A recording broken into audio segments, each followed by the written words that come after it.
Hello and welcome to another 4.2 video with me, Meoni, for Final Fantasy XIV. This video serves as a continuation of previewing the new Mendacity gear from Mendacity Tomestones in the latest patch. These are exchanged for the gear in Ralga's Reach over at these vendors at X13Y11. Today I want to look at the weapons in particular, so here's the Paladin sword and shield. In terms of its design, the shield is particularly nice. I love the red oriental designs on gear, and this one's no exception. I'm still in the belief that for all we rely on tanks in dungeons and raids, there's not a big enough variety of shields for paladins available. In comparison, I feel my white mage has hundreds and hundreds of unique looking staves, in comparison to how many recolors or reskins they do of the same shield design. It gets quite boring. This shield, however, is lovely and goes really well with the one-hander they've provided. It's also a wonderful design that isn't too oversized. With a decent red-coloured armoured glamour, this could look really good. Next up, the warrior axe. By God, this is a nice looking axe. I don't know about you, but this thing is truly epic in my opinion. I love the brass finish and the checkerboard inlaid design there. The sort of crescent moon design is unique and genuinely looks like it would really hurt to be hit in the face by this thing. I can only imagine the weight of this thing in real life comparison. I don't play much warrior myself, but if I did, this would probably be my new go-to weapon when I get it. Dark Knights now with the Odenta. This is a giant two-handed katana. This is really very cool. The sheer size of this thing, the detail across the blade and towards the hilt. Is this as close as we might get to a Masamune in the game? A lot of the Dark Knight weapons are large broadswords or claymores, so this is quite a welcome mix-up. Next is Otajin, the Dragoon Weapon. This is a very large decorative poleaxe. The crescent moon designed, embellished with spikes at the tip there. Nice coloration, red and gold and black, colours that go really well together in tradition. And a hint of purple before the actual pole, with a nice dark red coloured shaft. The spiked end there at the bottom, clearly making it easier to accidentally stab your toe whilst posing for pictures. I think these weapons are shaping up quite nicely so far. Next, the Jiki, a set of monk fists. These are somewhat disappointing in my personal opinion. Red coloration, but very indistinct.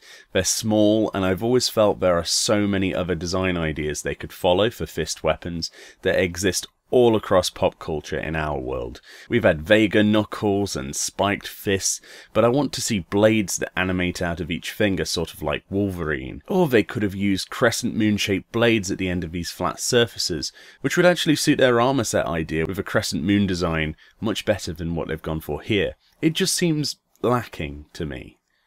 Next, the Samurai Blade Kanesada, traditionally designed and really quite intricate up close. You really have to squint a little to see all of the detail. There's a really strong red and green sort of samurai theme going on here. It's not anything massively different to what we're used to in other sets, and personally I'm waiting for the inevitable gimmick designs, similar to giving a warrior a hammer, for example, as a design instead of an axe, or a twin-headed monk staff to dragoons like they did with the Beast and Journey staff. I'd love to see something along those lines for Samurai, and indeed both of the new jobs in the game. I like this, but there are quite a few like it in terms of basic looks, but certainly not the worst design available. Now the Nyoki Yotsuna, the ninja blades. These things are pretty nice. They are quite thin bladed and look incredibly sharp and pointy. The red and black goes well together as usual, and I especially like the little green gem at the end of the grip, near the pommel, with a bladed design on the rear quillen, which is quite good. The flow of the trailing point down to the blade to the guard is so incredibly fragile looking. I can almost imagine these coated with a powerful neurotoxin and used for assassination. Very impressive little set of blades there. Next up, the bow, the Kujaku.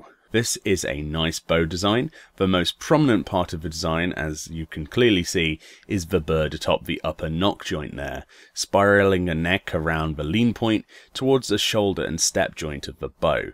I really like that blue inlay on the bird's body there, and the sky-reaching feathers reaching upwards. The quiver you get is a nice shape with fairly decent details, but the bow is truly the star of the show on this, with what looks like a ribbon or rope tied around the shoulder joint there. If it was a rope, I could imagine attaching it to an arrow and rappelling down a cliff or something. Not a bad bow, there are certainly a lot worse out there. Next up, the gun for machinist, the Ikansai. This thing is truly beautiful. It's a form of pistol, and if you get up close and personal, you can really appreciate the detail that went into this design. It's an excellent inlay of detail to add to the authentic Eastern feel from the past.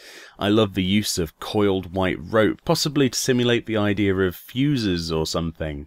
The ether pack, however, is dreadful. Not even remotely different from a lot of basic sets, and I feel they really dropped the ball here. They could have done something more appropriate for the set. Pretty disappointing in my opinion, and lets the piece down. Next is the Makibi, the Black Mage Staff. It's alright looking, with those fabric tassels connected to the spiked pole itself, via a sort of oriental bridge-like design at the end there.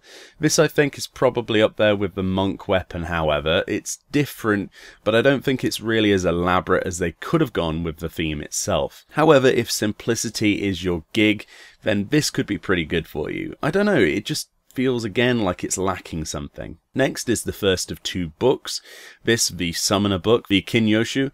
This is a spiky yellow book containing Eastern, presumably Doman language, and I kind of like it, but I don't think it really works as a practical thing. It just looks really uncomfortable, and the yellow was an interesting choice. I'm not sure. Red Mage now with the Shishio, coming complete with a really nice little glowy focus crystal that floats there, and a rather epic looking blade. I love the twisted metal around the blade itself. The guard is straight out of something like a cutlass, but the blade and really mean looking spiked ring bring out a completely interesting and unique look. I really love this blade, and I think this has to be my new favourite for Red Mage. There's just something very aesthetically pleasing about it, and its silhouette just looks really good. Next, the White Mage Staff by Akuranje. It's a simple design. It's a white rod tipped with an interesting sort of bud design. It has a frankly awesome animation of it opening to reveal a crystal when it's unsheathed, sort of like the bud actually sprouting into a flower. I kind of like it, and don't at the same time, being a White Mage main.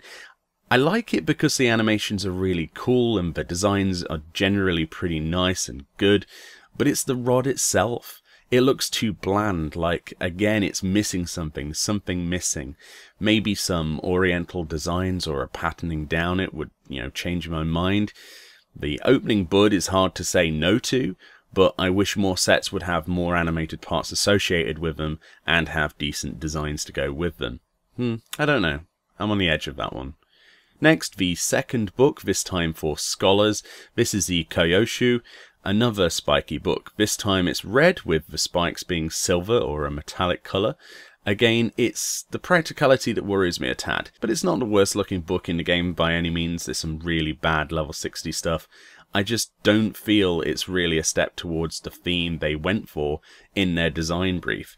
It's possibly something you might like, but with the Mendacity set it was designed with, I'm just not sure it suits it at all. And finally, the Astrologian Planisphere, the Kontengi. This is quite a pleasant astro piece. I like the spherical design and the oriental symbolism as you hold it unsheathed. It's pretty close to the Buddhist symbol for peace there if you look closely, and it has those tiny little blades attached to the end of each segment.